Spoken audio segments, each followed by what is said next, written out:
এই ভিডিওটা হচ্ছে ইউটিউবের জন্য আমার, আপনারা যারা আমার ইউটিউবে দেখতেছেন, আমি দুবাই থেকে এই ভিডিওটা করতেছি। দেখেন যে বড় একটা এরিয়া আছে, এরিয়াটা দেখেন, পুরো এরিয়াটা দেখেন, এটা হচ্ছে রেসিডেন্সি একটা এরিয়া। আর এখানে দেখেন, এখানে রেস্টুরেন্ট আছে মারোয়াড়ি। আর এই এরিয়াটাতে আপনার 100% হচ্ছে মালওয়ারি, 100%ই ধরে নিতে হবে মালওয়ারি, 2% হচ্ছে আলাদা কান্ট্রির হবে।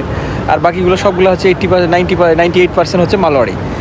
আর এই যে এই ভালো ভালো জায়গাগুলোতে মালওয়ারিতে থাকে। এখন আপনাদের প্রশ্ন হইতে পারে, ভাই তাহলে আমাদের বাংলাদেশিগুলো কোথায় থাকে? ভাই আমাদের বাংলাদেশিদের জন্য 3-4টা জায়গা আছে। জায়গাটার ভিতরে হচ্ছে একটা হচ্ছে সোনাপুর, একটা হচ্ছে জাবেল আলী, একটা হচ্ছে আলকুজ। তো এই 3-4টা জায়গার ভিতরে আমাদের বাংলাদেশিগুলো থাকে।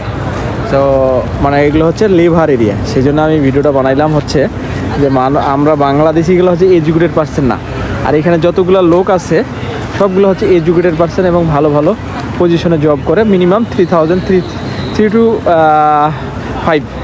to 5,000 ভিতরেই হবে। হ্যাঁ, এই জন্য এরা ভালো ভালো জায়গায় থাকে। সো ভিডিওটা কেমন লাগলো অবশ্যই বলবেন, অবশ্যই বলে যাবেন, ঠিক আছে? তো ভালো থাকেন, সুস্থ থাকেন।